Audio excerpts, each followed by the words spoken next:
This program is about unsolved mysteries. Whenever possible, the actual family members and police officials have participated in recreating the events. What you are about to see is not a news broadcast.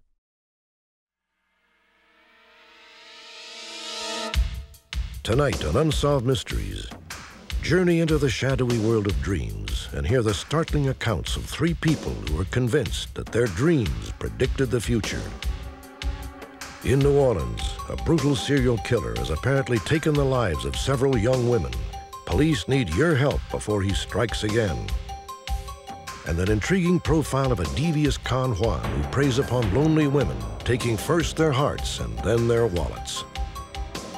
Join me. Perhaps you may be able to help solve a mystery.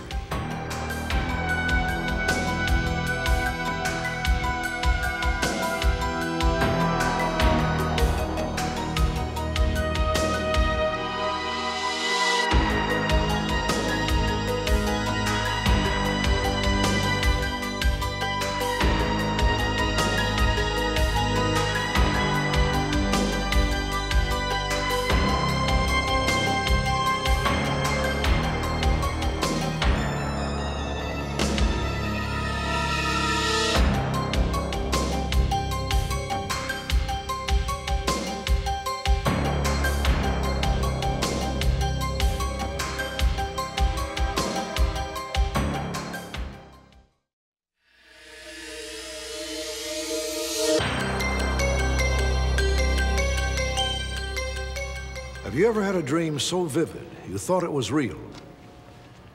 So compelling you wondered if it actually happened? As fantastic as it may seem, you're about to meet several people who are convinced that sometimes dreams do come true. Glenn Loney is a professor of theater at Brooklyn College in New York City. His story begins on a cold winter night 20 years ago when he had a dream which he believes saved his life.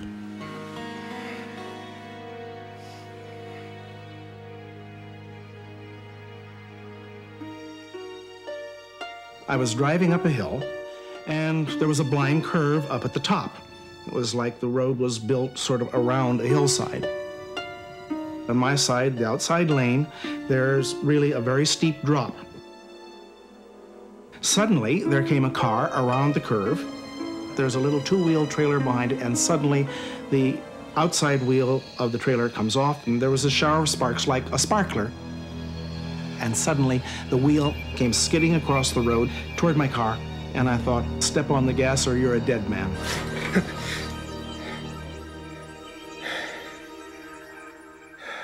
And I woke up in a cold sweat. I never had a dream that I remembered every particular detail of. And it was so vivid as if it had actually happened. I mean, other dreams aren't like that. Other dreams are bits and pieces of things from the real world and from the world of fantasy and things that never were or never could be. This was just like seeing the thing that somebody else had filmed it, that there might have been a camera in the back seat. 6 months later, Glenn was on a business trip with a fellow professor in a part of the country where he had never been before.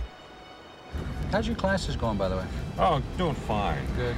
Yeah, we got some good people this time. Mm-hmm. Halfway up, I realized this is the hill of my dream. I suddenly realized this is the road, this is the place. There was no traffic coming the other way, nothing. You all right, Glenn?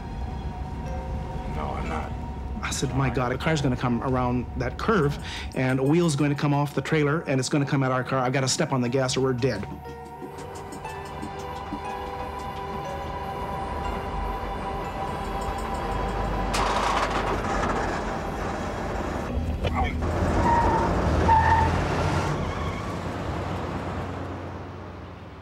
Some would say that what happened to Glenn Loney was mere coincidence. However, there are many people who believe that what he experienced was a phenomenon known as a psychic dream, a dream which can apparently foretell the future. There's a clear distinction between ordinary dreaming, which we all do every night, and the psychic dream. And the clear distinction is that for ordinary dreams, they're very difficult to remember. 5 minutes, 10 minutes after you're awake, you forgot most of the details. It's very hazy.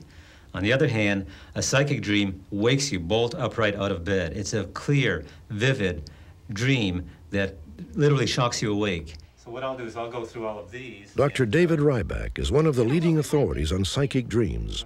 He and freelance author Letitia Schweitzer have written a book which contains more than 80 case studies. Dr. Ryback has concluded that perhaps 1 out of 12 people have experienced psychic dreams. Here's one from Houston.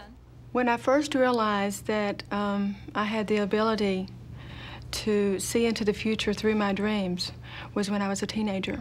Rhonda Anderson is one of the subjects in Dr. Ryback's study. But I do remember just having glimpses into the future through my dreams.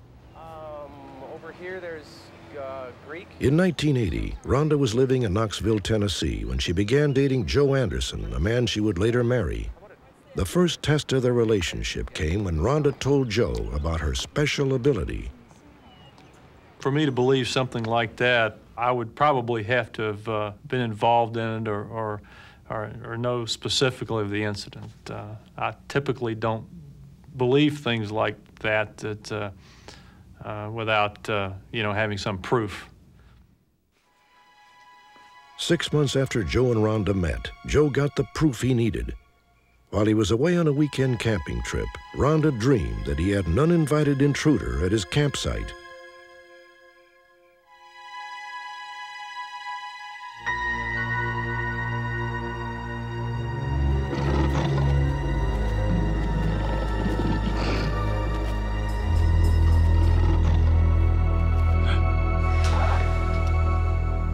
My heart was pounding so hard that I had to sit up in my bed, and I looked at the clock, and it was 3 o'clock in the morning. And I knew that there was really not anything that I could do about it at that time.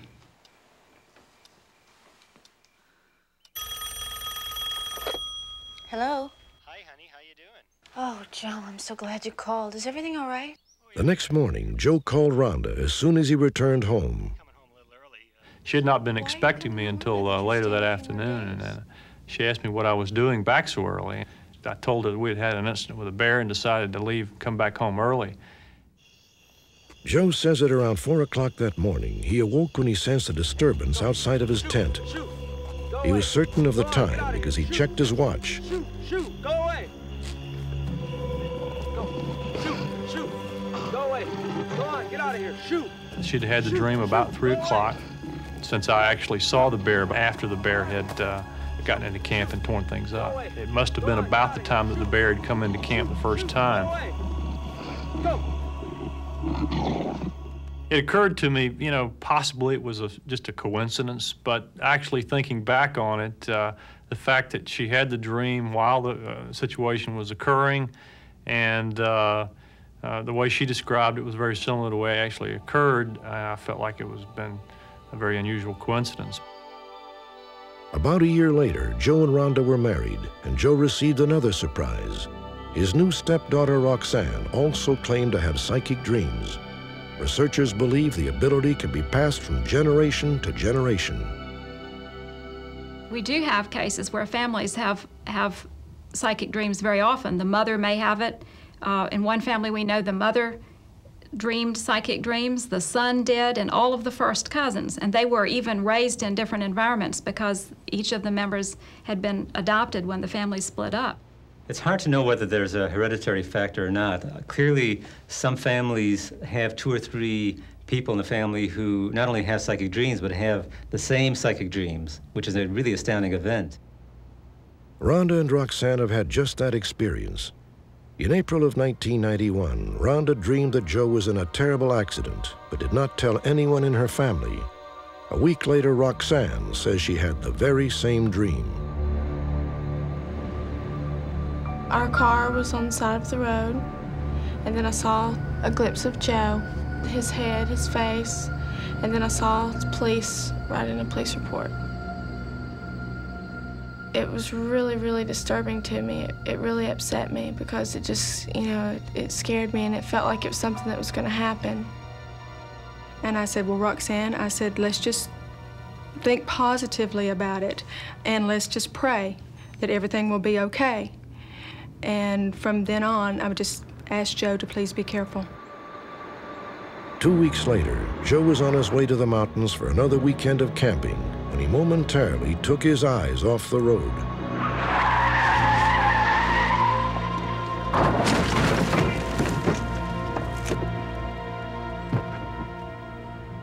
Luckily, I wasn't injured. Of course, the first thing I thought about after that happened was that Rhonda had warned me to be very careful, and I had not paid attention to the road and slid off and had the accident.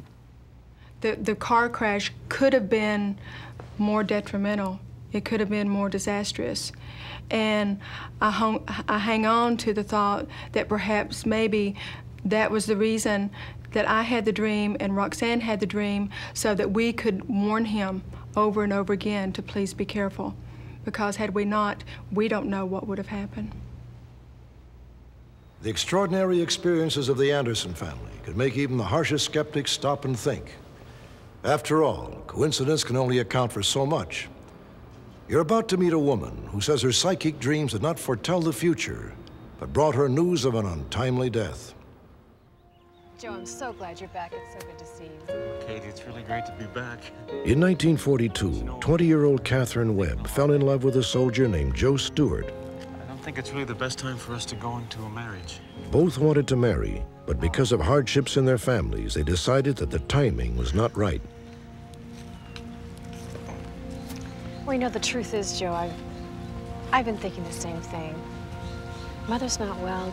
Dad's not very strong. I just don't think it's fair to you to take on that much responsibility.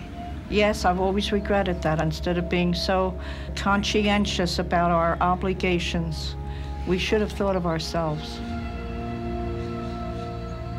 I didn't see him for a while, and then I saw him again, and from then on through the years when I'd see him, we'd go out 2 or 3 times, but I left it go at that. Catherine never forgot her first love. She remained single until January of 1965, when at the age of 47, she married her next-door neighbor. The next year, Catherine began having a strange, recurring dream.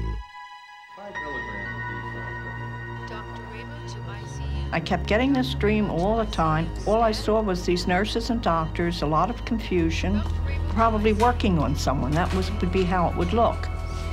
The nurses were rushing around, the doctors seemed very concerned, but I couldn't see what they were doing. And then it seemed to me that I just got the intuition that it's about Joe Stewart. And I just kept having that dream off and on, all during the month of May and June, and it just got worse and worse. Finally, Catherine had a dream which seemed to explain everything.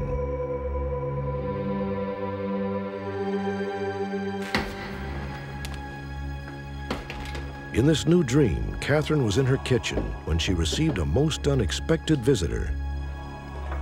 I turned around and Joe was standing there. Joe? What are you doing here? Kate, I came to tell you that I died.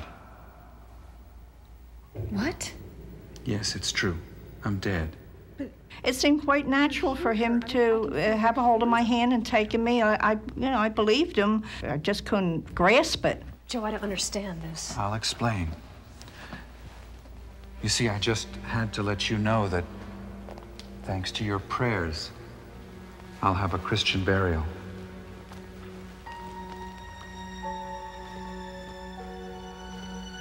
It's all right. Who is this? It's me, Kate. I could smell flowers and fern, and I looked down at the man in the casket. No. It didn't look like Joe. It isn't you. It doesn't look like you. Yes, I know, but it is. And I came to tell you that I'll always love you. And I could feel the flesh and the warmth of his hand. And he said, I always loved you. And he kissed me. And I felt his lips and his breath. And that was it.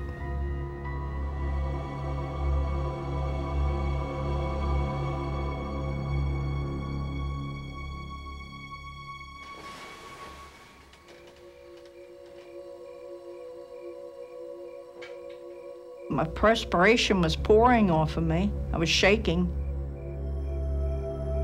I thought, now I know why all those dreams I saw of doctors and nurses, and I thought it was Joe, this is what it meant. What I just saw was no dream. This was a vision, and I knew it was true. I just felt in my heart it was true. I didn't want to believe he was dead, but I knew that was true.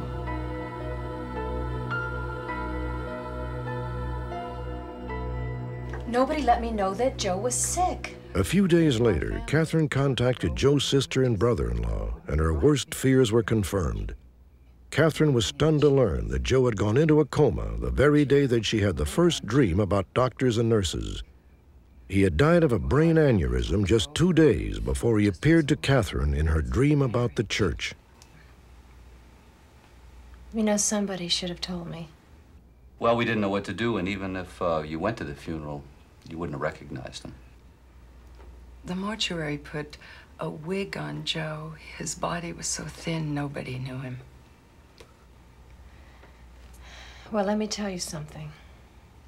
Joe came to me in a dream. He came to me in my kitchen and told me himself that he had died. I was convinced that everything I'd tell them, they would tell me, yes, that's the way it was. And when I did tell them, his sister said yes.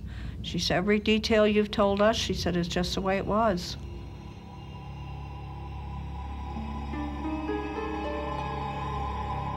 William Shakespeare once wrote, "Today's dream is tomorrow's reality." The cases we've examined tonight certainly seem to support that sentiment, but there is still no logical explanation for psychic dreams. Perhaps this phenomenon will always remain inexplicable and beyond our understanding, truly an unsolved mystery. Next, a serial killer may be stalking the streets of New Orleans.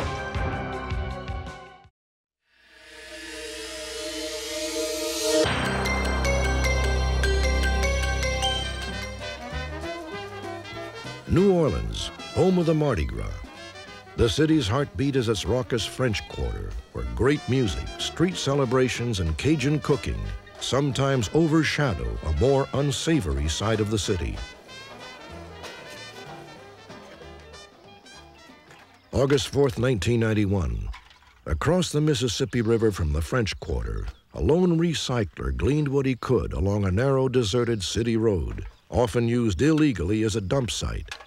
He had no idea he was about to launch one of the city's most complex murder investigations.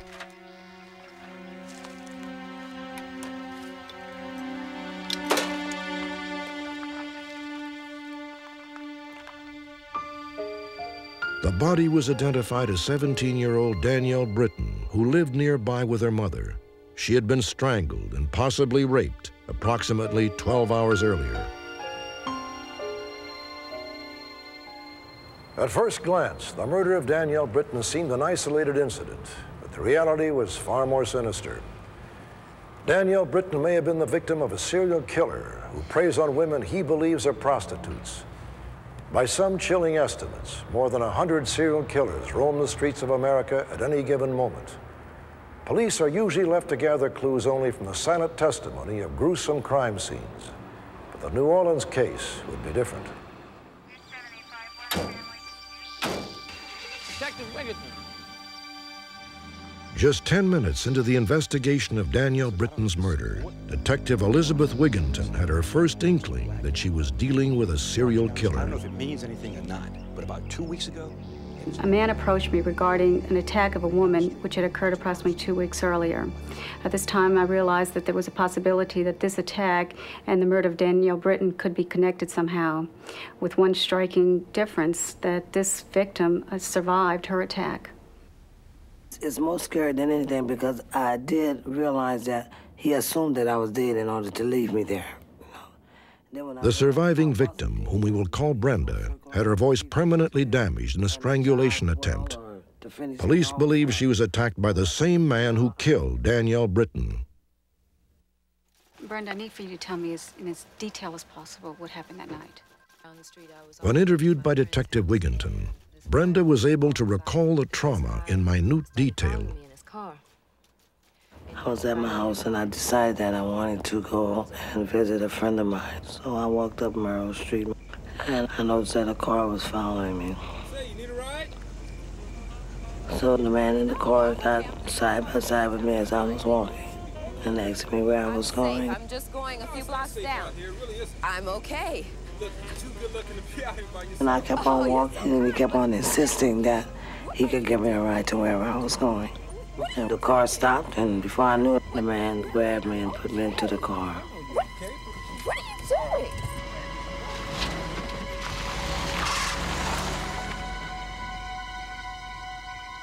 Despite Brenda's protests, the man drove about a half a mile past her friend's house to the same deserted city road where Danielle Britton's body would be found 2 weeks later. What are you doing? He got on top of me and began to choke me. He looked at me, and I looked at him, and I realized this man was trying to kill me. So, I tried to fight him off, but I really couldn't. I didn't have any strength. The killer strangled Brenda with his bare hands, stripped off her clothes, and dumped her by the side of the road. 6 hours later, shortly after dawn, Brenda awoke to find herself covered with garbage and discarded tires.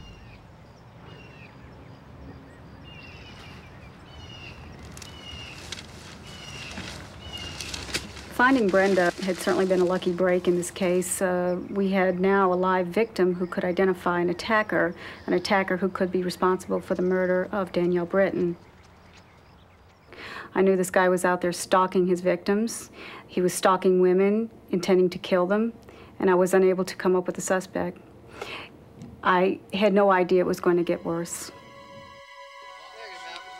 On September 22, 1991, the killer claimed his third victim, Charlene Price, dumping her body within 1 mile of the spot where Danielle Britton was found.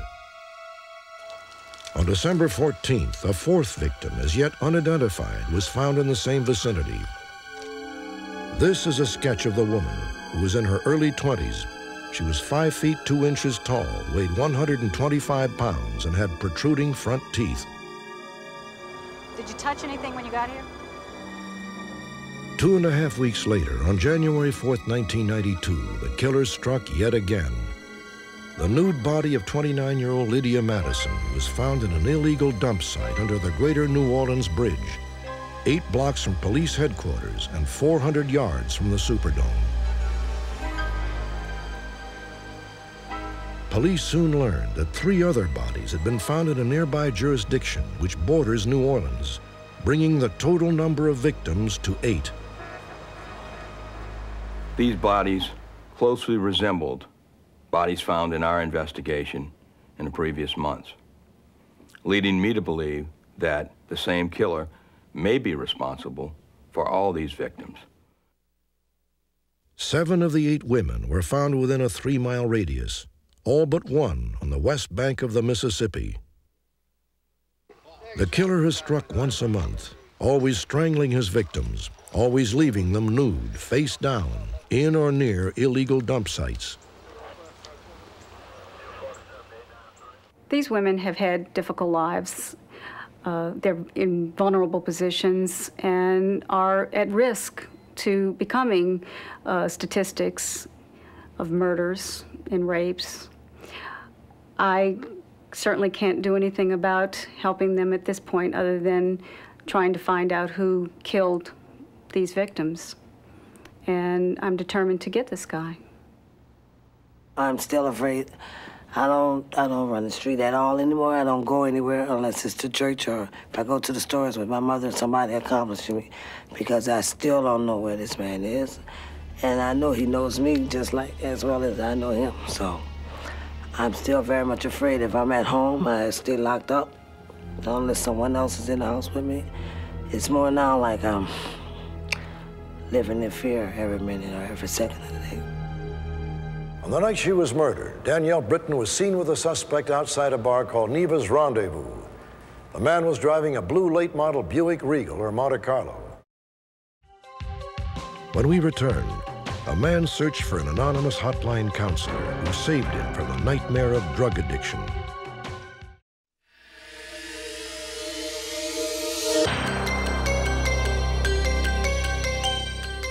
Among the unheralded heroes of modern city life are the men and women who answer the urgent calls coming into crisis hotlines.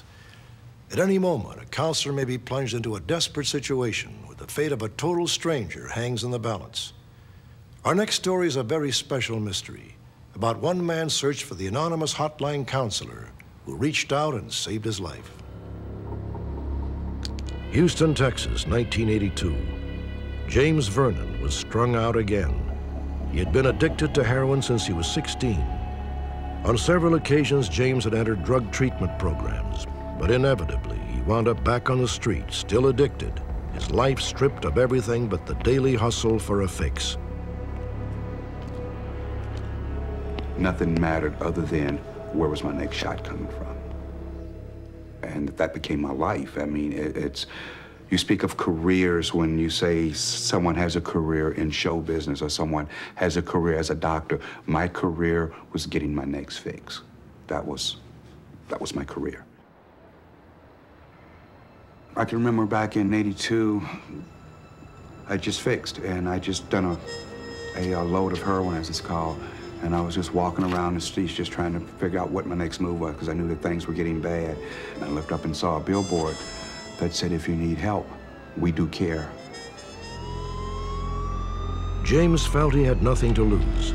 He called the number and spoke to a woman who identified herself as Libby. Well, what would you like to talk about, James? I'm lonely, I'm scared, and nobody cares. Oh, by the way, I'm a junkie. Oh, by the way, I'm a junkie. Okay, let's start with that. I remember her voice being soft and kind and caring, and she didn't talk down to me or at me. She talked to me. You need to go get some help. And it was the first caring voice I'd heard in a long time that wasn't degrading to me. And she was like letting me know that it wasn't, all of it wasn't my fault, that I had a problem and I needed some help. That it's not that I was a bad person. It was just that I was sick and that I needed some help. Hi, James. What's new? Over the next few months, James called Libby nearly every night. Mother took me back in again. Though he had finally found someone he could trust, this new friendship wasn't enough. James was unable to resist the pull of heroin. In desperation, he stole from his own mother, selling her jewelry to support his habit. You must have really been in bad shape to do something like that. I know it's tough facing up to it, James. I tried to make it look like someone else broke into a house, but I don't think she bought it. She was really I remember coming home after it was over, and I knew that my mother was home, and she asked me about it. And she said that all the jewelry was gone and the window was broke, that I knew anything about it. And I lied and said no, that I had nothing to do with it. Now, you know I wouldn't take your jewelry, Mama. I can't believe somebody would do this. You know, this neighborhood ain't like it used to be, Mama. You know, people just... 2 weeks later, and with great reluctance, James's mother threw him out of the house. Something to keep people out. It was just real devastating for both of us, because I had to face up to it then, and I just couldn't do it. I just couldn't admit it. James turned to his ex-wife, who allowed him to move in with her and their 2-year-old son. It appeared to be a promising new start. Wish me luck. I'm thinking, okay, I can do this, okay? I'll pull it back together. I've got my wife back. I've got my son back. I'll get a job. I'll get off the drugs. I'll make it work. You know, I'll do it for them. Hey, baby, guess what? But James wasn't able to do it. He began using drugs again, and his ex-wife felt she had no choice but to walk out. There was no note. I had no idea where she had gone, where my son was. The furniture, the clothes, the dishes, I mean, everything was gone. I think that did it. I was at a point where I just didn't want to live anymore. Like, I just couldn't stand anymore. And I decided that I was going to commit suicide. And I knew how I was going to do it. I was going to just overdose on heroin, just go someplace, sit down, and go out, you know, just sleep through it, you know. And then Libby ran across my mind. And I wanted her to know that I really appreciated everything she had done and for sticking with me, but I just couldn't take no more. I was ready to die. Haven't heard from you in a while. Hope that means you went to get help. Listen, I'm gonna call it a day. I can't take it no more. But I wanted to call you and thank you for everything. You've been a real good friend. Goodbye. James, let's talk this over. It can't be that bad. I've been living out on the street for the past couple of weeks, and I'm a junkie. Ain't got no money. And you say it's not that bad. Well, maybe it's time you went and got help for yourself. God, James, you have to realize... I told her I just didn't want to try no more. And this doesn't have to be the end. And I did the last shot of what I thought would be my last shot of heroin. And it should have been enough to kill at least 3 people. And I got what's known as a slight rush and a little dizzy. And that was it. I even messed up. And I remember saying to Libby, she started screaming my name. And I just started laughing. I go, I've even messed this one up, lady. I can't even kill me. And she said, all right, you've tried your way. It didn't work. Let's give my way a shot. Let's go back to treatment. Promise me you will go to treatment. Yeah, right. Oh, come on, James. You have never lied to me before. Now say those words. I'll go to treatment. Okay. I promise. I'll go to treatment. I'd never lied to Libby. She was the only person I hadn't lied to. And I wasn't going to start then. And just something about that voice, that carrying. I went, all right, man, you promised her. James Vernon kept his promise. The changes in his life since that evening are nothing short of miraculous. When I say my poor departed wife, I don't want you folks to think my wife is dead. She just got sick of being poor and departed. From the brink of self-destruction, James is now confident enough to make his living as a stand-up comedian. Nearly a decade after he last spoke to Libby, he remains drug and alcohol-free. Still going to therapy. I spoke to my therapist last week, and she said my mind was like a bad neighborhood. You should not go in there alone. And where's she pulled me out of a spot, man, where I don't think I'd have made it out of without her. Libby, if you're watching this tonight, please call. And I really want to talk to you. I really want to see you. I want to give you a hug, and I want to say thanks. You know, it's been a long time, and and a lot has happened. But you've always been that light. You know, you've always been there, and I want to tell you that.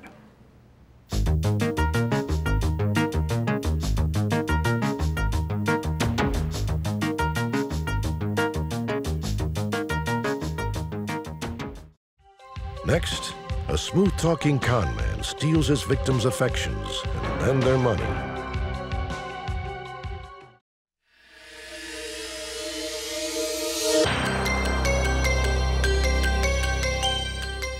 Most con artists play on a basic human instinct, the desire of their victims to make a quick, easy buck. However, the more cunning practitioners of fraud prey not on greed, but on emotion. You're about to meet 3 women who fell in love with a smooth-talking swindler named J.D. Method. Each discovered the hard way that when it comes to the confidence game, J.D. Method is a master. Well, the new friends. Oh, thank you, J.D. That's so nice. Peggy Peterson, a single mother and businesswoman from the Golden, Colorado area, met J.D. Method in 1990. She had innocently responded to his ad in the personals column of a local newspaper. Have you ever been in a helicopter? No. Oh, it's something I learned in Vietnam. Really? You were in Vietnam? I was a pilot there. J.D. was a very charming person and a nice person and a fun person. and someone with some professional credentials.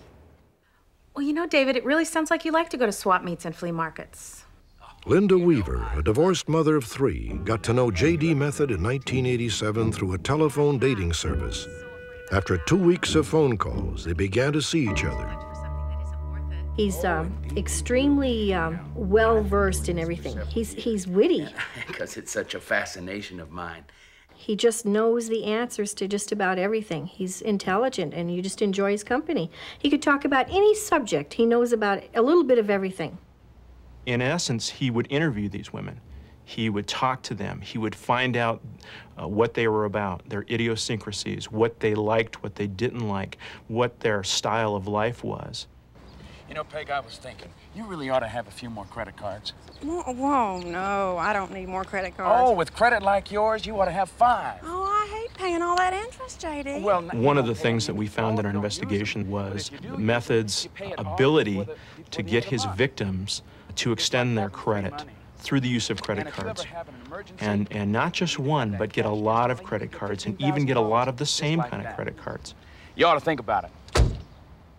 Peg, I'd like you to meet Rick. Well, hi, Rick. Hi, Peggy. Nice to meet you. In the case of Peggy Peterson, J.D. spent several weeks carefully baiting his trap until she trusted him implicitly. Especially this guy, he helps me sell them. Hey, Rick, I noticed that nice-looking Camaro over there. What's the story on that one? Oh, J.D., you'll love that. $1,500, private owner. Hold it down for you for $500 down. Oh, is that right? Yeah. See, Peg, there you go.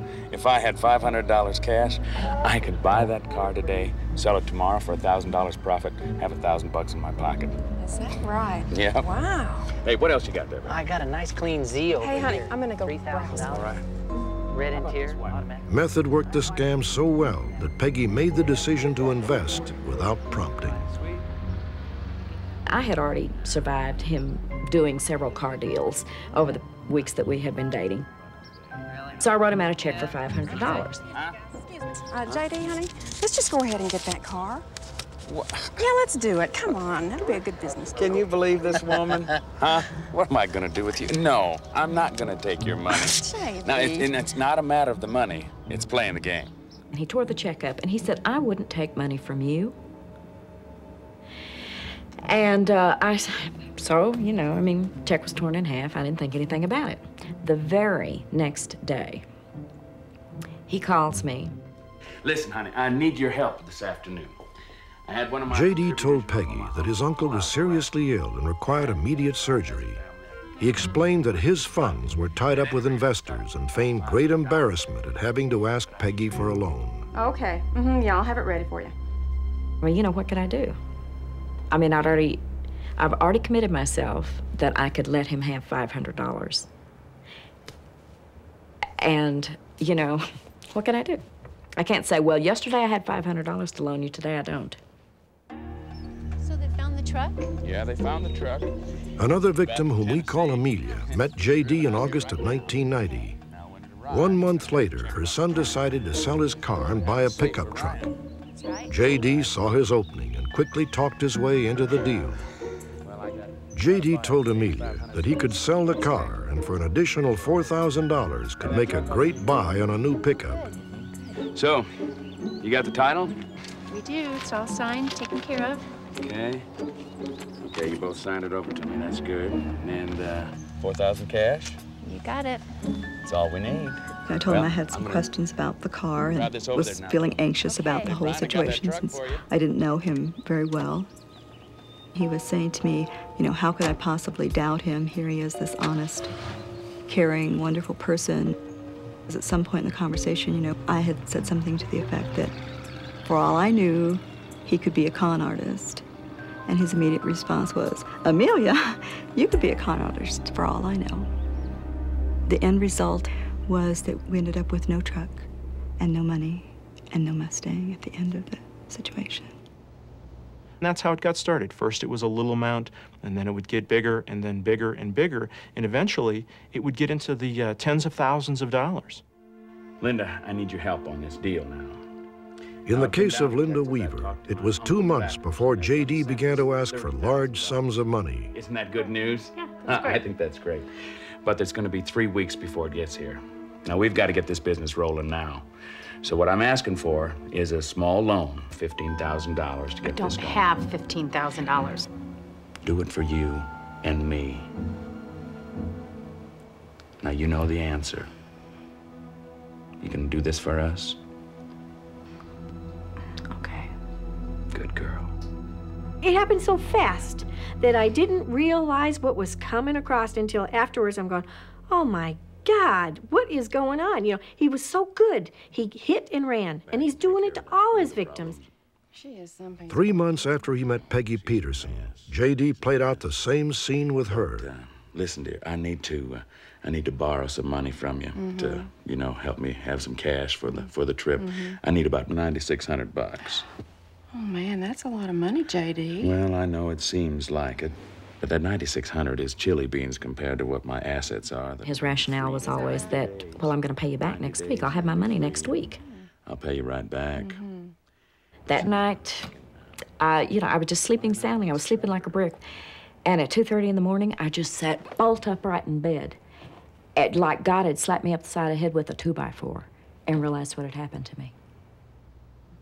I knew Jerry for 11 months.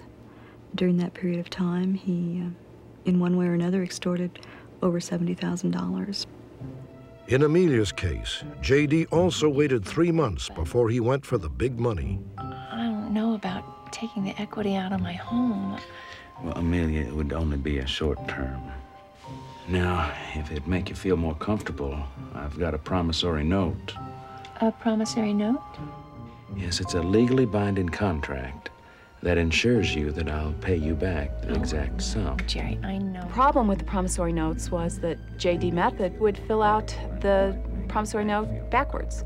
He would make himself the payee, and he would make the victim the maker, so that when you read the promissory note, it said that she owed him $30,000, $40,000, whatever the amount that was involved with that particular victim.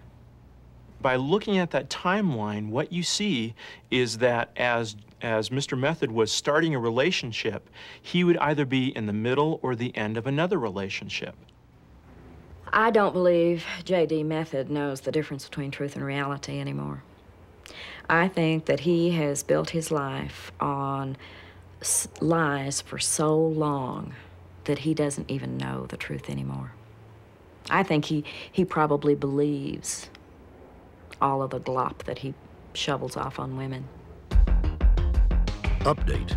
On September 1st, 1992, J.D. Method was apprehended in Beaverton, Oregon, after police were contacted by a woman who lost $2,000 to a man she met through a personals ad in the newspaper. Police staked out the man's home in Beaverton and arrested him when he returned. He was later identified as J.D. Method. Inside Method's house, authorities seized several briefcases and a steamer trunk containing papers and documents which may have been used by Method to perpetrate his scams.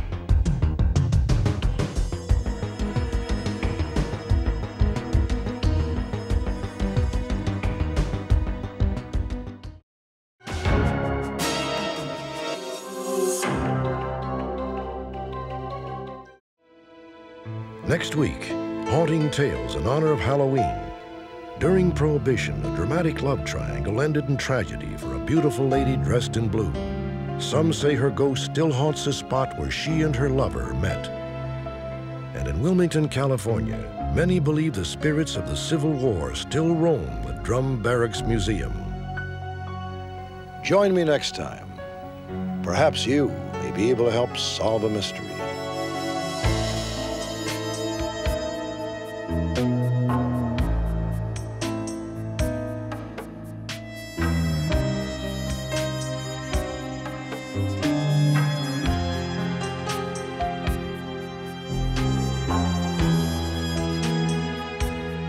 Thank you.